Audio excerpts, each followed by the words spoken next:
Hello अस्सलाम वालेकुम। My self शरीफ़ा। चलिए आज मैं आप लोगों के साथ एक वाटरप्रूफ और transfer proof cocktail look share करने वाली हूँ जो completely waterproof and transfer proof है। देखिए आप, मैं ट्रांसफ़र टेस्ट करके पहले दिखा देती हूँ। आप देख सकते हैं कहीं से भी जो मेरा टिश्यू है उस पर मेकअप नहीं हटा है।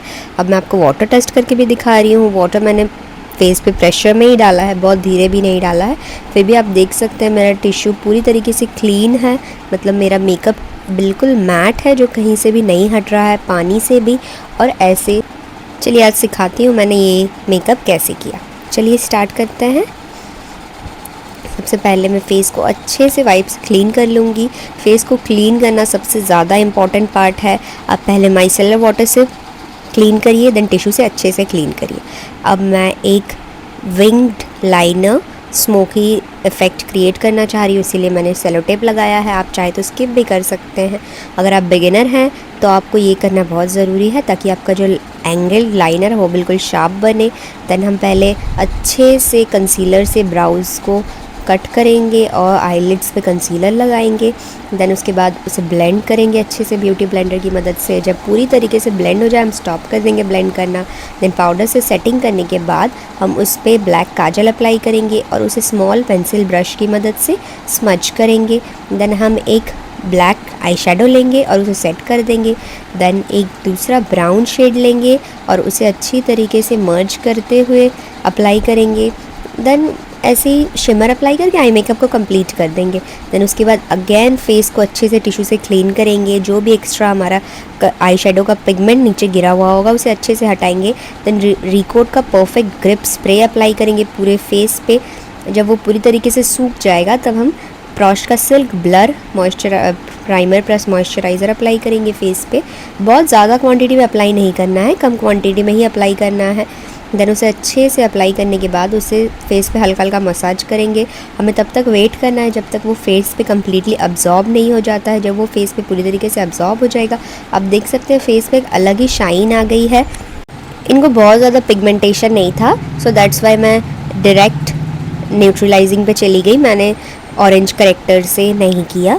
सो इनके शेड से एक शेड डार्कर टोन से मैंने पूरे फेस को न्यूट्रलाइज़ किया है। और जहाँ जहाँ ज़्यादा डार्क है, जहाँ जहाँ ग्रे हो सकता है, वहाँ वहाँ मैंने और ज़्यादा डार्क, जो सबसे डार्केस्ट शेड होता है उससे न्यूट्रलाइज़ किया है। देन ब्रश से ब्लेंड करने के बाद भी हमें ब्लेंडर एक बार ज़रूर यूज़ करना है ताकि वो बिल्कुल स्मूथ हो जाए। देन मैं फॉरएवर 52 के फाउंडेशंस में ये रिकोट का परफेक्ट ग्रिप प्राइमर ऐड करूँगी 2 ड्रॉप्स और उसे अच्छे से मिक्स करूँगी ताकि इनका जो परफेक्ट शेड है वो बन जाए। शेड इनका अच्छे से बनने के बाद हम उसे फेस पे अप्लाई करेंगे। बहुत अच्छे से मिक्स करेंगे ताकि जो दोनों फाउंडेशन है और जो प्राइमर है वो अच्छी तरीके से मिक्स हो जाए, कहीं से भी अलग अलग ना लगे। देन पूरे फाउंडेशन को अच्छे से फेस पे अप्लाई करेंगे। हमें हमेशा फाउंडेशन का शेड ऐसे लेना है ताकि वो हमारा जो नेक का शेड है उससे पूरी तरीके से मैच हो जाए। अगर हम नेक को कवर ना भी करें तो भी हमें उतना कुछ फ़र्क ना पड़े कैमरे पे, पर फिर भी अगर आप ब्राइडल या कुछ ऐसा हैवी लुक कर रहे हैं तो फिर आप, अगर स्किन टोन से मैच हो भी रहा है फिर भी आप नेक को कवर ज़रूर करिए। ऐसे तो मैं ज़्यादातर नेक कवर नहीं करती हूँ, पर हमेशा ये याद रखना है कि पहले हमें फाउंडेशन ब्रश से ही लगाना है, उसके बाद उस पर ब्लेंडर अप्लाई करना है, क्योंकि ब्रश हमारा बना ही फाउंडेशन और सारे मेकअप की चीज़ें अप्लाई करने के लिए। देन हम उसे ब्लेंडर से, अपने हैंड से क्यों अप्लाई करें। और as a professional makeup artist हमें हमेशा ज़्यादातर चीज़ों को लगाने के लिए ब्रश का ही यूज़ करना है, हैंड्स का यूज़ बहुत कम करना है, और ज़्यादातर तो क्लाइंट्स पर, क्योंकि एक हाइजीन हमें हमेशा मेंटेन करना है। देन ब्लेंडर फाउंडेशन को अच्छे से ब्लेंडर की मदद से ब्लेंड कर देंगे। जब पूरी तरीके से हम देखेंगे कि स्मूथ है, देन एक्स्ट्रा ब्लेंडिंग की कोई ज़रूरत नहीं है, क्योंकि एक्स्ट्रा ब्लेंडिंग करने से वो और ज़्यादा ख़राब हो सकता है। अब मैं कॉन्टोर से इनके फेस को पहले ब्राउन्स करूँगी। लिक्विड या क्रीम किसी भी तरह का आप यूज़ कर सकते हैं, बस ये भी स्किन टोन के अकॉर्डिंग ही आपको यूज़ करना है। बहुत अगर फेयर टोन है तो हमें बहुत डार्क यूज़ नहीं करना है, और अगर डार्कर टोन है, मतलब डस्की स्किन टोन है, तो हमें बहुत ज़्यादा ऐसे लाइटर कवरेज वाला भी यूज़ नहीं करना है। देन मैं यहाँ पे फॉरएवर 52 का कंसीलर लूँगी और आइज़ को उसकी मदद से कंसील करूँगी। हमारे आइज़ पे भी क्रीजेस तभी आती हैं जब हम आइज़ के नीचे फाउंडेशन, करेक्टर, सब तरह का लेयर आंखों के नीचे लगा दें। आप देख सकते हैं मैंने आँखों के नीचे बिल्कुल भी फाउंडेशन अप्लाई नहीं किया है, बस जो करेक्टर हमने पहले यूज़ किया था न्यूट्रलाइज़ करने के लिए वही है बस। तो हम जहाँ जहाँ हमारे फेस पे हाइलाइटिंग पॉइंट्स है वहाँ वहाँ क्रीम हाईलाइट करेंगे। कंसीलर यूज़ करके वहाँ वहाँ क्रीम हाईलाइट करने के बाद हम उसे ब्लेंडर की मदद से भी ब्लेंड कर सकते हैं, ब्रश की मदद से भी ब्लेंड कर सकते हैं। पर ब्रश यूज़ करने के बाद भी हमें एटलीस्ट एक बार ब्लेंडर से उसे स्मूथ आउट कर देना है। देन अगर हमने ऐसा कुछ एंगल्ड विंग लाइनर बनाया है तो हमें ध्यान रखना है कि हम अच्छे से जो हमारा कंसीलर है उसे ब्लेंड करें, नहीं तो वो एंगल ख़राब हो सकता है। यहाँ पे मैं प्रॉश का जो ब्लश है वो यूज़ कर रही हूँ। पहले उसे अपने हैंड पे निकाल के अच्छे से ब्लेंड कर लेना है, उसके बाद उसे फेस पे अप्लाई करना है। देन पहले अंडर आइज़ को छोड़ के पूरे फेस की बेकिंग कर लेंगे, जैसे मैं हमेशा करती हूँ। पूरे फेस को अच्छे से जब हमारा पूरा फेस सेट हो जाएगा देन हमें अंडर आइज़ की बेकिंग करनी है। और अगर हम वाटरप्रूफ मेकअप कर रहे हैं तो हमें बहुत ज़्यादा क्वांटिटी में पाउडर अप्लाई करना है, नहीं तो हमारा मेकअप कभी भी वाटरप्रूफ नहीं बनेगा। चाहे ऐसा लगे कि फेस पाउडरी है तो वो कुछ टाइम बाद कंट्रोल हो जाएगा, बट हमें पाउडर हमेशा ज़्यादा ही अप्लाई करना है। देन मैं आँखों पर एक न्यूड काजल अप्लाई कर रही हूँ, क्योंकि मैं एक कॉकटेल लुक करी हूँ तो उसके साथ न्यूड ही सही लगेगा। देन मैं आईब्रोज़ को फिल करूँगी।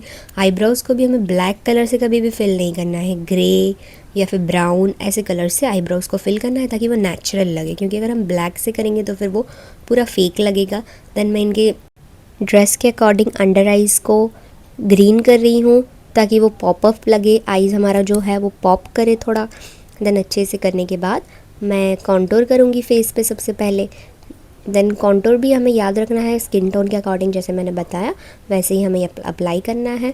देन अच्छे से जिस एंगल पे मैं दिखा रही हूँ वैसे करना है।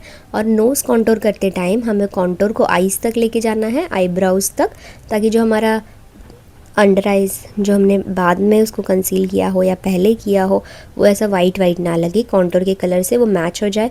देन मैं लैशेज़ लगाऊंगी। मैं हमेशा लैशेज़ लगाने के बाद ही मस्कारा लगाती हूँ ताकि हमारे जो लैशेज़ लगाने में हमें कोई प्रॉब्लम ना हो। पहले मस्कारा लगाने से फिर लैशेज़ लगाने में प्रॉब्लम होती है। देन मैं अंडर आइज़ पे जो स्मॉल ब्रश होता है उसकी मदद से मस्कारा लगा रही हूँ।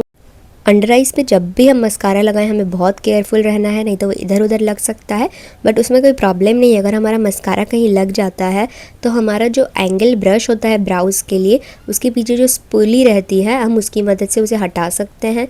देन मैं एक न्यूड कलर का लिपस्टिक लगा रही हूँ और उसको रेड कलर के लिपस्टिक से ओम्ब्रे इफेक्ट क्रिएट कर रही हूँ। और क्रिएट करने के बाद हमें कभी भी उसे ऐसे छोड़ नहीं देना है, उसे हैंड की मदद से मतलब फिंगर्स की मदद से या फिर ब्रश की मदद से ब्लेंड कर देना है। देन मैं लास्ट में हाइलाइटर लगा के फेस पे अगेन शाइन वापस ला रही हूँ, क्योंकि हमारा पूरी तरीके से जो बेस है वो मैट है। देन जहाँ पे भी मुझे चाहिए जो हमारा फेस का हाईलाइटिंग पॉइंट्स है वहाँ पर मैं अप्लाई करूँगी हाईलाइटर। फेस को अच्छे से हाईलाइट करने के बाद मैं अंडर इनर कॉर्नर्स, आई के इनर कॉर्नर्स और ब्राउन बोन्स को भी हाईलाइट करूँगी। देन मैं एक लिप ग्लॉस अप्लाई करी हूँ ताकि लास्ट में मैं मेकअप फिक्सर यूज़ करूँगी जो कम्प्लीटली मैट हो। ऐसा ड्यूई या शाइनी नहीं यूज़ करना है, उससे हमारा मेकअप ख़राब हो सकता है। बस हमें ये याद रखना है कि सारे प्रोडक्ट्स हम मैट ही यूज़ करें, कोई भी क्रीमी या कुछ ऐसा जिसमें बहुत ज़्यादा मेल्ट हो ड्यूई वैसा नहीं अप्लाई करना है। बस मैट चीज़ें यूज़ करनी है, तभी हम ये लुक अचीव कर सकते हैं। ऐसे और वीडियोज़ के लिए मुझे फॉलो ज़रूर करिएगा। Bye bye.